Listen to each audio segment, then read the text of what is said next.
السلام علیکم ورحمۃ اللہ وبرکاتہ۔ محترم ناظرین، رمضان المبارک کی اہم ترین عبادات میں سے ایک عبادت تراویح بھی ہے، جیسا کہ ہم جانتے ہیں، اور الحمدللہ لوگوں میں تراویح کا خاص اہتمام پایا جاتا ہے۔ لوگ بکثرت اس عبادت کو اہتمام کے ساتھ ادا کرنے کی کوشش کرتے ہیں، یہ بہت اچھی بات ہے۔ لیکن تراویح کے سلسلے میں ہماری چند کوتاہیاں بھی ہوتی ہیں، اور اس کا مقصد بھی ہمارے ہاتھ سے جاتا رہتا ہے، اس پر نظر ضروری ہے تاکہ تراویح کی عبادت کے فوائد ہم کو حاصل ہوں اور ہم اس عبادت کے ذریعے اللہ رب العزت کی رضا کو پا سکیں۔ تراویح کا مقصد اللہ رب العزت کی عبادت اور اس کی بندگی اور اس کی رضامندی ہے۔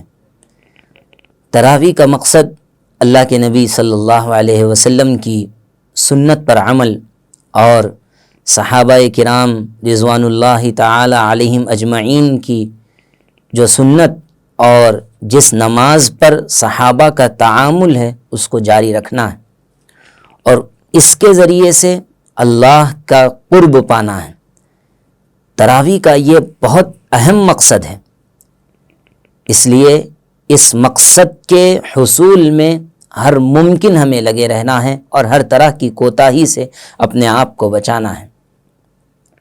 لیکن ہم دیکھنے میں یہ آ رہا ہے اور ہم دیکھ رہے ہیں کہ تراویح کے اندر اب آداب اور اس کے اصول کی رعایت نہیں رکھی جا رہی ہے، نہیں کی جا رہی ہے، نہ اس کے آداب کا خیال کیا جا رہا ہے، نہ اس کے اصول کا پاس کیا جا رہا ہے۔ بس ایک رسم بنا کر تراویح کو ہم ادا کر رہے ہیں۔ یاد رکھیے، تراویح ایک اہم ترین عبادت ہے اور اللہ کے رسول صلی اللہ علیہ وسلم کی سنت ہے، اس لیے اس کی کوتاہیوں کو دور کرنے کی ضرورت ہے۔ عموماً تراویح میں ہماری کوتاہی یہ ہوتی ہے کہ ہم لوگ تراویح اور قرآن دونوں کو الگ الگ کر دیتے ہیں۔ بعض لوگ 3 دن میں تراویح ختم کر دیتے ہیں، یعنی تراویح میں قرآن مکمل کر دیتے ہیں۔ بعض لوگ 6 روز میں کر دیتے ہیں، بعض لوگ 10 روز میں کر دیتے ہیں، اور پھر یہ کر کر تقریباً بقیہ رمضان کی تراویح کو ادا ہی نہیں کرتے، چھوڑ دیتے ہیں۔ یہ سب سے بڑی کوتاہی۔ یاد رکھنا چاہیے کہ تراویح الگ سنت ہے اور قرآن مجید کا تراویح میں ختم کرنا الگ سنت ہے، دونوں الگ الگ ہیں۔ ہم لوگ تراویح تو مکمل کر دیتے ہیں، یعنی تراویح میں قرآن کو تو پورا کر دیتے ہیں، لیکن رمضان بھر تراویح ادا نہیں کرتے۔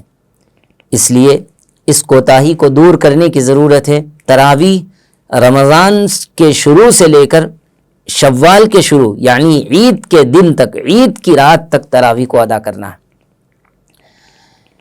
دوسری بات اور دوسری کوتاہی ہماری تراویح کے سلسلے میں یہ ہوتی ہے کہ تراویح میں قرآن مجید کی تلاوت کی جاتی ہے اور قرآن پڑھا جاتا ہے، اور قرآن کے ایک ایک لفظ پر 10 نیکیاں ہیں، اور آپ اندازہ لگائیے اگر نماز میں قرآن کی تلاوت کی جائے تو اس کے پڑھنے اور سننے پر کیا ثواب مرتب ہوگا۔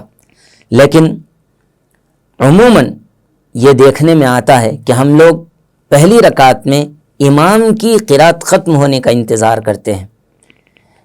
تقریباً یہ جو کوتاہی ہے وہ شبینوں میں پائی جاتی ہے۔ 3 دن یا 6 دن یا 10 دن میں جو قرآن ختم کیا جاتا ہے، لمبا پڑھنا ہوتا ہے، تو اس وقت میں پہلی رکعت کے ختم ہونے تک انتظار کرتے ہیں، اور جب امام اللہ اکبر کہہ کر رکوع میں جاتا ہے، پورے کے پورے لوگ بھاگ کے صف میں شریک ہو جاتے ہیں۔ اگر ایسا کرتے ہیں تو تراویح کا مقصد ہاتھ سے چلا جاتا ہے، وہ نیکیاں، وہ عبادت، وہ تقرب اور وہ اللہ کی رضامندی ہمیں حاصل نہیں ہوتی۔ ہم ایک رسمی عبادت نہیں بھائی تراویح مکمل کرنا ہے اور 20 رکعت پڑھنا ہے، اب وہ چاہے بیٹھ کے پڑھو، چاہے کھڑے ہو کے پڑھو، چاہے آپس میں بات کرتے ہوئے پڑھیں، یہ اگر اس طرح کریں گے تو تراویح کا جو مقصد ہے وہ ہم کو حاصل نہیں ہوگا۔ تراویح میں تیسری کوتاہی یہ ہوتی ہے کہ ہم وہاں پہ بیٹھے ہوئے رہتے ہیں اور بیٹھ کر آپس میں گپاشی کرتے ہیں۔ مسجد میں بیٹھ کر باتیں کرنا بہت بڑا گناہ ہے، دنیاوی بات چیت کرنا، اور اس سے نیکیاں ضائع ہو جاتی ہیں۔ اور اس میں ہم بیٹھ کر آپس میں باتیں کرتے ہیں، واٹس ایپ، فیس بک اور دیگر سوشل میڈیا دیکھتے رہتے ہیں، نماز ہو رہی ہے اور ہم یہاں بیٹھ کر اپنے کام میں مگن ہیں۔ تو ایک تو اس سے تراویح کی جو نماز ہے اس کی اہمیت کو ختم کرنا بھی لازم آتا ہے، اور اس کے ساتھ ساتھ ہماری کوتاہی بھی سمجھ میں آتی ہے، اس لیے اس کو بھی دور کرنے کی ضرورت ہے۔ تراویح میں ایک عام کوتاہی یہ بھی پائی جاتی ہے کہ بہت سے لوگ تراویح میں جلدی جلدی قرآن پڑھتے ہیں، حروف کٹ جاتے ہیں، اور حروف کٹنے کے ساتھ ساتھ کئی آیات چھوٹ جاتی ہیں۔ تو اس طرح تراویح پڑھنے سے ہماری جو مقصد ہے وہ فوت ہو جاتا ہے۔ اس لیے ان کوتاہیوں اور خرابیوں کو دور کریں اور اللہ کی رضامندی اور اللہ کا قرب اس تراویح سے حاصل کرنے کی کوشش کریں۔ اللہ پاک ہم کو توفیق نصیب فرمائے، آمین۔